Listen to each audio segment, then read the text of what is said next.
Hello friends. आज हम UPSI confidential ASI ministerial के कंप्यूटर के कुछ क्वेश्चंस को देखेंगे। ये एग्ज़ाम 4 दिसंबर को हुआ था और इस क्वेश्चन पेपर को सॉल्व करके आपको आपके ओ लेवल के समकक्ष जो भी पेपर होते हैं उसमें काफ़ी मदद मिलेगी। तो चलिए शुरू करते हैं। हमारा पहला क्वेश्चन है, which programming language was developed by John Stroustrup in 1980। तो ये कह रहा है कि 1980 में इस साइंटिस्ट द्वारा कौन सा प्रोग्रामिंग लैंग्वेज इन्वेंट किया गया था। तो इसका करेक्ट आंसर है C plus plus. C plus plus वो लैंग्वेज थी जिसको कि जॉन स्ट्रॉस्ट्रप ने 1980 में डेवलप किया। इसके अलावा एक इंपॉर्टेंट फैक्ट आप और जान सकते हैं, 1970 में सी लैंग्वेज डेवलप की गई थी डेनिस रिची द्वारा।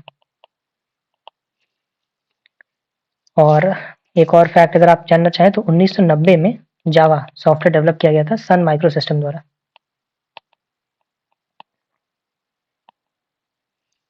अगले क्वेश्चन की तरफ बढ़ते हैं। What is the shortcut key to display the desktop when you have other files open. तो क्वेश्चन कहना चाहता है, अगर आपके पास कई सारी विंडो खुली हो आपके कंप्यूटर स्क्रीन पे, तो आप डायरेक्टली आपके डेस्कटॉप स्क्रीन पे कैसे जाएंगे।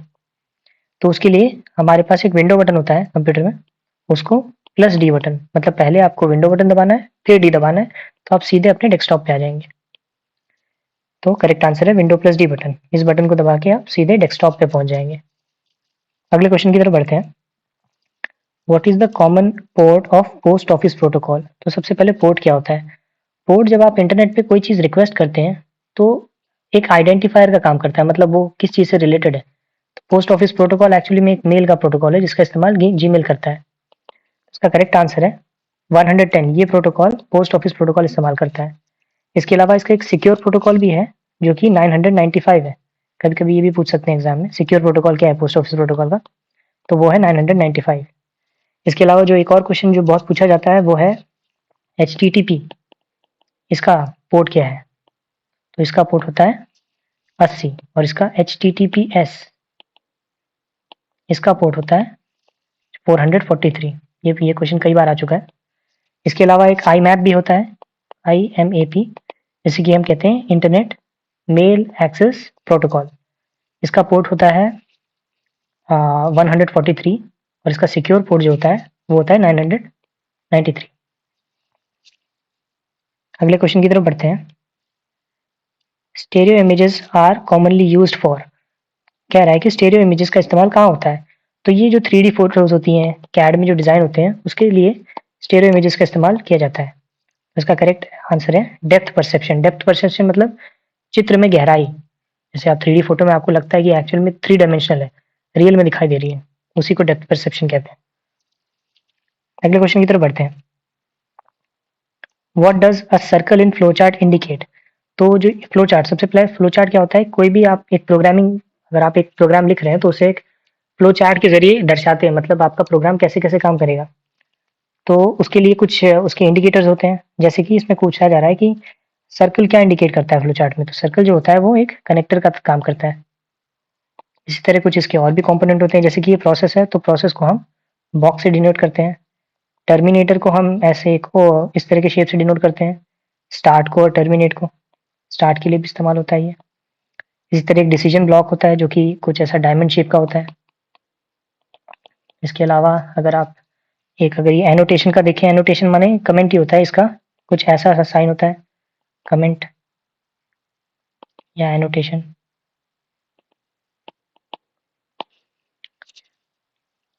अगले क्वेश्चन की तरफ बढ़ते हैं। तो अगला क्वेश्चन पूछा था कि HDMI का होला। HDMI का फुल फॉर्म होता है हाई डेफिनेशन मल्टीमीडिया इंटरफेस। इसका मतलब जो नया जो कंप्यूटर होते हैं आजकल उसमें जो डिस्प्ले का काम करता है, मतलब यहाँ से एक वायर जाता है और आपके CPU में लगता है, एक्चुअल में ये डिस्प्ले का काम करता है और ये हाई डेफिनेशन में वीडियो को मॉनिटर में प्रोजेक्ट करता है। साथ ही में हाई डेफिनेशन ऑडियो भी आती है। इससे पहले VGA का इस्तेमाल किया जाता था जिसका फुल फॉर्म था वीडियो ग्राफिक्स एक्सेलरेटर। तो HDMI का फुल फॉर्म होता है high definition multimedia interface.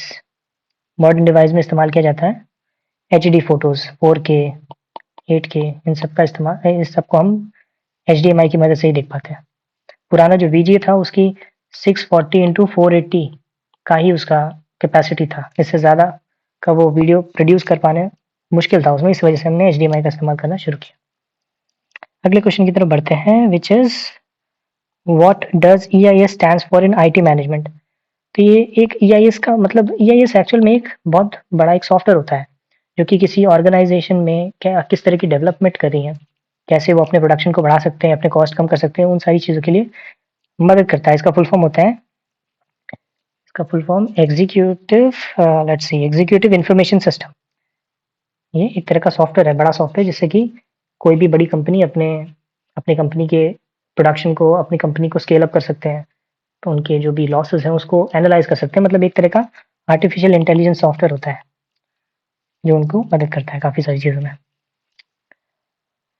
Next question कह रहा है, which feature of Microsoft Excel is use to automate the data entered in a defined sequence. अच्छा, तो ये ऐसा कह रहा है कि एक्सेल में वो कौन सा फीचर है जिससे कि डेटा ऑटोमेटिकली फिल होता चले। जैसे कि लेट सपोज आपने ये एक सेल बना लिया, आपके पास ये सेल है, तो आपने यहाँ पे 1, 2 और 3 वैल्यू पुट कर दी। तो आपने देखा, आपने इन तीनों को सेलेक्ट कर लिया, तो जैसे ही आप ये सेलेक्ट कर लेंगे तो यहाँ पे एक आप ऐसा छोटा सा एक वो देखेंगे ड्रैग करने के लिए। इससे आप जैसे ही आगे नीचे ड्रैग करेंगे तो ऑटोमेटिकली बाकी नंबर्स आ जाएंगे, जैसे 4, 5, 6। सिमिलरली ये अगर आपने यहाँ पे ABC लिखा होता तो ये इसके बाद DEF ऐसे ऑटोमेटिकली फिल कर देता है। इस फीचर को हम ऑटो फिल कहते हैं। इसे ड्रैग करके आप बाकी वैल्यूज अपने आप फिल कर पाते हैं। तो ये वो फीचर है।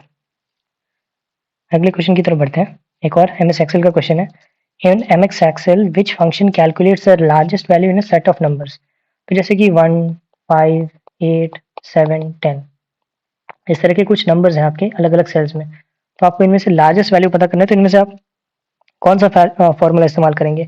तो ऑब्वियसली आप मैक्स का इस्तेमाल करेंगे। कन्फ्यूजन एक लार्ज के साथ होता है इसमें, तो जो लार्ज फंक्शन है उसका इस्तेमाल, लेट सपोज अगर हम इसमें लगाएं, इसे मान लेते हैं ये B है और ये 1 है, C, D, E और इसे मान लेते हैं F। तो हमने लार्ज फार्मूला अगर लगाया इस पे, लार्ज एंड B1 से लेके F1 तक, लेट सपोज अगर आपने यहाँ पे 2 आर्ग्यूमेंट दे दिया, तो ये आपको इस पूरे रेंज का सेकेंड लार्जेस्ट नंबर शो करेगा, जो कि है 8। तो आंसर आ जाएगा 8 आपका। तो ये लार्ज एक्चुअल में आपको सेकंड लार्जेस्ट, थर्ड लार्जेस्ट या जो टॉप 3 नंबर्स हैं उनके सम, इन सारे केसेस में ये काम आता है। तो इसका आंसर है मैक्स। मैक्स। इसी तरह मिन, अगर आपको मिनिमम फंक्शन इस्तेमाल करेंगे तो आपको इस पूरे में से आपको मिनिमम वैल्यू मिल जाएगी। और काउंट का इस्तेमाल होता है अगर कई सारे, जैसे आपने यहाँ पे कई सारे नंबर भर रखे हैं कुछ सेल्स में और कुछ सेल्स एम्प्टी छोड़ दिए, तो वो एक्चुअल में आपको आखिर में वो बता देगा कि कितने सेल्स में एक्चुअल में नंबर्स थे, और जो खाली थे उन्हें वो इग्नोर कर देगा। अगले क्वेश्चन की तरफ बढ़ते हैं। The dash is that path whose total duration is longest because it determines the duration of the entire plan. तो ये एक एआई का क्वेश्चन है। इसमें ये पूछ रहा है कि लॉन्गेस्ट प्लान कौन सा होता है, तो उसे हम सर्किट क्रिटिकल पाथ कहते हैं। क्रिटिकल पाथ एक्चुअल में आपके स्टार्टिंग और एंडिंग के बीच में जितने भी एक्टिविटीज हैं, जितने भी प्रोग्राम्स होने वाले हैं, उन सब का ड्यूरेशन कैलकुलेट करके बताता है। क्रिटिकल पाथ को हमें एक्चुअल में लो रखना होता है जिससे कि हमारा प्रोग्राम एफिशिएंट हो। क्रिटिकल पाथ को लो रखना पड़ता है। जो हम बड़े बड़े प्रोग्राम्स बनाते हैं तो उसमें हमें क्रिटिकल पाथ को छोटा रखना पड़ता है। ये एक एआई का क्वेश्चन है और कंप्यूटर आर्किटेक्चर में भी इसका इस्तेमाल होता है। तो अगले क्वेश्चन की तरफ बढ़ते हैं। अच्छा, अगला क्वेश्चन है, which of the following attribute in the video tag is use to specify an image to be displayed when the video is downloading. अच्छा, तो ये कह रहा है कि अगर आप कोई एक वीडियो डाउनलोड कर रहे हैं तो जो एक इनमें से कौन से एट्रीब्यूट का इस्तेमाल करते हैं, मतलब जो आपको दिखता है एक इमेज के तौर पे दिखता है, जब तक कि वीडियो आपका डाउनलोड ना हो गया हो, तो आपको जो एक इमेज दिखती है उसे हम क्या कहते हैं, तो उसे एक पोस्टर इमेज कहते हैं। ये एक आपकी जो वीडियो है उसी का एक फ्रेम होता है जो कि हमें दिखाया जाता है। उस पे जैसे ही आप क्लिक करेंगे तो उसके बाद आपकी वीडियो चलने लगेगी, उसे हम पोस्टर इमेज कहते हैं। इसकी तरह अब अल्टमैन क्या होता है, अल्ट इमेज होती है अगर आपका इंटरनेट कनेक्शन स्लो हो।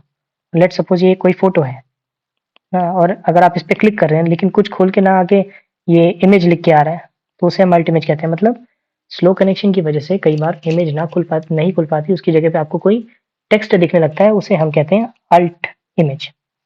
इसी तरह स्प्लैश, स्प्लैश जो आपका एक वेब पेज होता है, उस पे जो डिजाइन सा बना रहता है, डिजाइन या एक बहुत बड़ा सा वेब पेज, एक वेब पेज पे एक अच्छा फोटो होता है, उसी को हम स्प्लैश इमेज कहते हैं। और आइकन्स तो आपको पता ही होगा, किसी भी प्रोग्राम का एक छोटा ग्राफिकल रिप्रेजेंटेशन होता है। मतलब लेट सपोज ये आपका वर्ड का एप्लीकेशन है, तो इसका ये एक आइकन होगा। जैसे आप डबल क्लिक करेंगे तो ये सी ड्राइव में जो आपका एप्लीकेशन है उसे इन्वोक करेगा, जिससे कि आपका एप्लीकेशन वर्ड का खुल जाएगा। तो ये एक तरह का ग्राफिकल रिप्रेजेंटेशन होता है। नेक्स्ट क्वेश्चन की तरफ बढ़े तो ये कह रहा है dash is a full volume encryption feature included with Microsoft Windows version.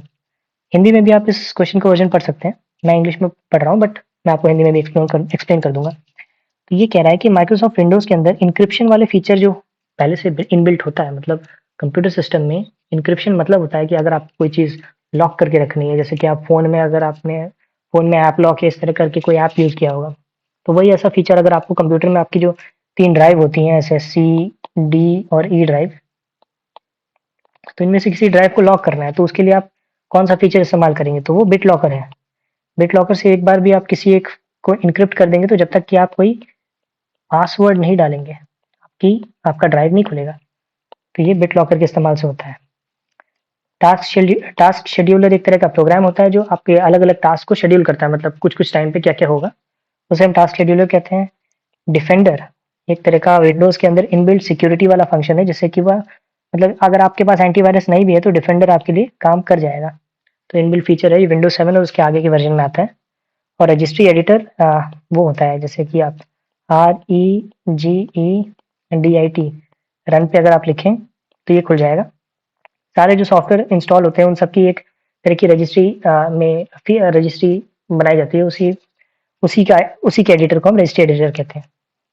सारे सॉफ्टवेयर, सारा एप्लीकेशन, सब कुछ उसका एक रिकॉर्ड रजिस्ट्री एडिटर में रहता है। अगले क्वेश्चन की तरफ बढ़ते हैं। Dash is a video collaboration tool for real time communication. तो कुल मिला के ये वीडियो कॉलिंग ऐप के बारे में पूछ रहा है, कौन सा इनमें से एक वीडियो कॉल करने के लिए जो एप्लीकेशन है वो है, तो वो जूम है। जूम से आप वीडियो बात कर सकते हैं, वीडियो कॉन्फ्रेंसिंग कर सकते हैं। लॉकडाउन के बाद ये एप्लीकेशन बहुत पॉपुलर हुआ था। अगले क्वेश्चन की तरफ बढ़ते हैं। अगला कंप्यूटर का ये रहा क्वेश्चन। The process of conversion to digital sound is known as. तो जो आपके ऑडियो सिग्नल्स हैं, एनालॉग सिग्नल, उसको डिजिटल साउंड में बदलने के जो प्रोसेस होता है उसे हम क्या कहते हैं, तो उसे हम पल्स कोड मॉड्यूलेशन कहते हैं। ये थोड़ा सा एडवांस कंप्यूटर साइंस है, वो लेवल से ऊपर का मानता हूँ मैं इसे, लेकिन अगर आपको डिटेल में पढ़ना है तो आप इसे नेट पे सर्च कर सकते हैं। तो pulse code modulation, analog signals को डिजिटल साउंड में बदलने के लिए we use pulse code modulation. अगला क्वेश्चन है Linux is an operating system. तो लिनक्स यूनिक्स पे बेस्ड एक ऑपरेटिंग सिस्टम है, यूनिक्स बेस्ड ऑपरेटिंग सिस्टम है, जिसे कि हम ओपन सोर्स ऑपरेटिंग सिस्टम कहते हैं। अब ओपन सोर्स होता क्या है, जिसे आप फ्रीली डाउनलोड कर सकते हैं और अपने अकॉर्डिंग एडिट भी कर सकते हैं, चेंजेस कर सकते हैं इसमें, उसे हम ओपन सोर्स सॉफ्टवेयर कहते हैं। तो अगर एक और एग्जांपल अगर आपको ओपन सोर्स सॉफ्टवेयर का चाहिए हो, तो ये तो वैसे ऑपरेटिंग सिस्टम है, लेकिन अगर आपने VLC का नाम सुना होगा तो ये भी एक ओपन सोर्स एप्लीकेशन है। अगले क्वेश्चन की तरफ बढ़ते हैं।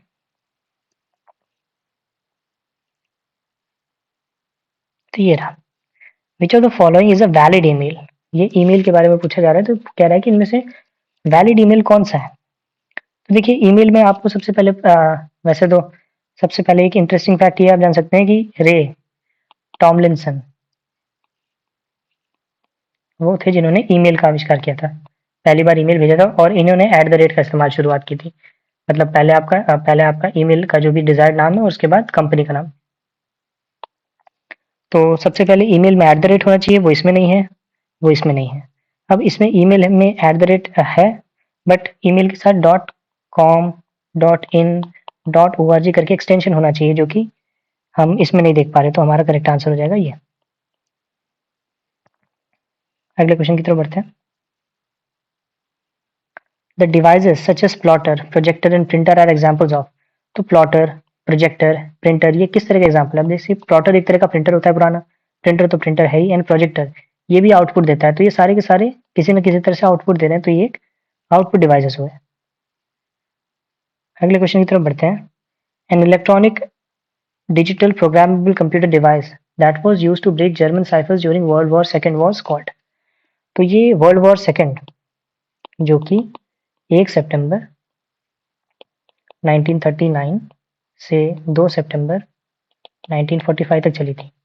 उसमें जर्मन क्या बोलते हैं ब्रिटिशर्स ने कोलोसस नाम के कंप्यूटर का इस्तेमाल किया था, जिससे कि वो हिटलर और उसके जो जनरल्स थे उनके बीच की जो कॉन्वर्जेशन थे उनको ब्रेक कर पा रहे थे। मतलब जर्मन साइफर जो थे, साइफर माने कोड होता है, इस कंप्यूटर से उस कोड को डिसाइफर कर रहे थे, मतलब उस कोड को पढ़ पा रहे थे कि वो एक्चुअल में क्या बात कर रहा है हिटलर और उसके जनरल्स। तो उसके लिए इस्तेमाल किया गया था इसका पहली बार। डिफरेंस इंजन जो है वो चार्ल्स बैबेज ने बनाया था, जिन्हें कि हम फादर ऑफ कंप्यूटर भी कहते हैं। सुपर कंप्यूटर जो है वो फास्टेस्ट कंप्यूटर होते हैं जो कि जिनकी स्पीड बहुत फास्ट होती है। मेट्रोलॉजिकल डिपार्टमेंट और बाकी सारी कामों में इसका इस्तेमाल किया जाता है। फास्टेस्ट अभी प्रेजेंट में as on 30th January 2022 fastest computer है फूगाका, सॉरी फूगाका, जो कि जापान द्वारा बनाया गया है। और इंडिया का फास्टेस्ट इंडिया फास्टेस्ट जो कंप्यूटर है उसका नाम है परम परम सिद्धि एआई। अभी तक का तो यही है, बाद में हो सकता है अगर आप ये वीडियो बाद में देख रहे हो तो ये चेंज हो जाए, बट आप इसे कवर कर लीजिएगा, कई बार एग्जाम में पूछ लिया जाता है।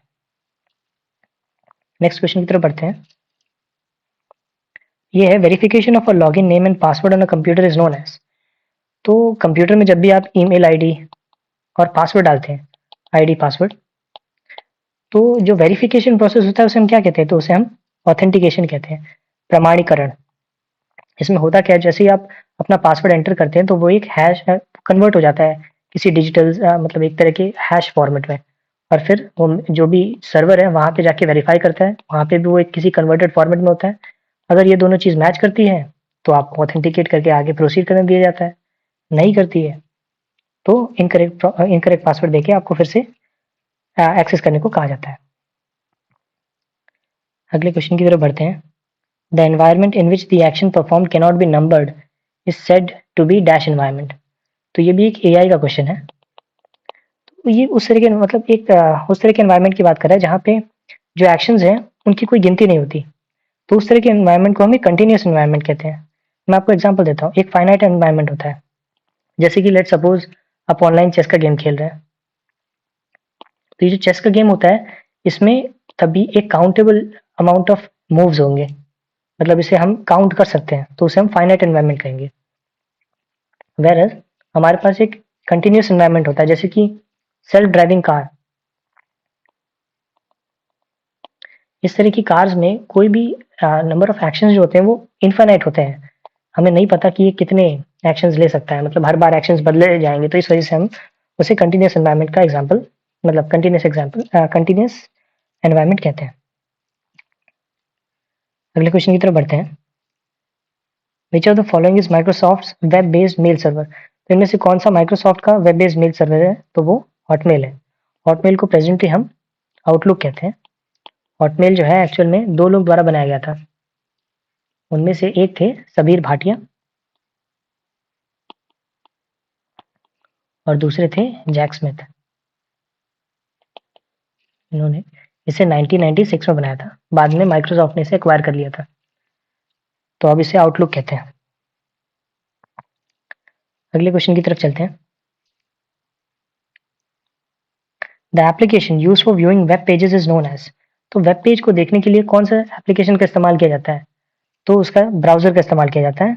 एग्जाम्पल है इसका ओपेरा, क्रोम और मोजिला फायरफॉक्स। उसके अलावा भी और भी बहुत सारे ब्राउजर्स होते हैं, बट ये कुछ कॉमन और पॉपुलर है। यूसी ब्राउजर भी कभी हुआ करता था, आज भी है बट उसका ज़्यादा इस्तेमाल नहीं होता। अगले क्वेश्चन की तरफ बढ़ते हैं। If all devices are connected to a central hub then the topology is called. मतलब एक सेंट्रल हब, लेट सपोज ये एक हब है, इससे सारे के सारे नोड्स कनेक्टेड है कंप्यूटर के। तो इसे किस तरह की टोपोलॉजी करेंगे? तो आप देख पा रहे हैं एक स्टार का फॉर्म बना रहा है, एक स्टार का फॉर्मेशन से जैसा बन रहा है। एक सेंट्रल टोपोलॉजी हो गया और इसमें अलग-अलग नोड्स पे अलग-अलग कंप्यूटर्स कनेक्ट हो गए।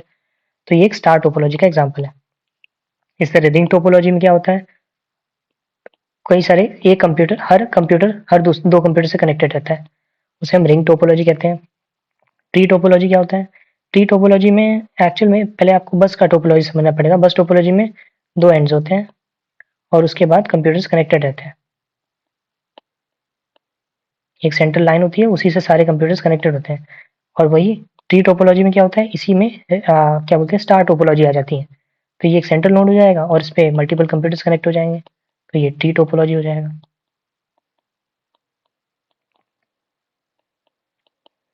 और इसमें एक और टोपोलॉजी होती है मैश टोपोलॉजी, जैसे कि मतलब कनेक्टिविटी के लिए सबसे बेस्ट माना जाता है। लेट्स सपोज ये 4 कंप्यूटर हैं, तो हर कंप्यूटर हर दूसरे कंप्यूटर से कनेक्टेड होगा। ये काफ़ी सबसे स्टेबल टोपोलॉजी मानी जाती है, बट ये बहुत एक्सपेंसिव होती है। स्मॉल घर के लिए और स्मॉल नेटवर्क्स के लिए हम बस टोपोलॉजी का इस्तेमाल करते हैं। अगले क्वेश्चन की तरफ बढ़ते हैं। What is a software? Software क्या है? सॉफ्टवेयर क्या होता है? सॉफ्टवेयर होता है एक सेट ऑफ इंस्ट्रक्शन जिससे कि हार्डवेयर को रन कराया जा सके। Software is a set of instruction और a program that enables a hardware to run. तो सॉफ्टवेयर बहुत सारी इंस्ट्रक्शंस होती हैं जिससे कि एक हार्डवेयर प्रॉपर्ली वर्क करता है, उसे कहते हैं। आई होप ये शायद आखिरी क्वेश्चन है। नहीं, ये क्वेश्चन और बचा है। Apache Tomcat is an example of Dash that manages client HTTP requests from web resources। तो ये पूछ रहा है Apache Tomcat किस तरह का एग्जाम्पल है जो कि वेब रिसोर्सेज का मतलब HTTP के जो वेब रिसोर्सेज होते हैं उनको मैनेज करता है। तो ये एक तरह का मेल सर्वर है जिसपे कि जावा के शॉर्ट कोड्स रन कर सकते हैं।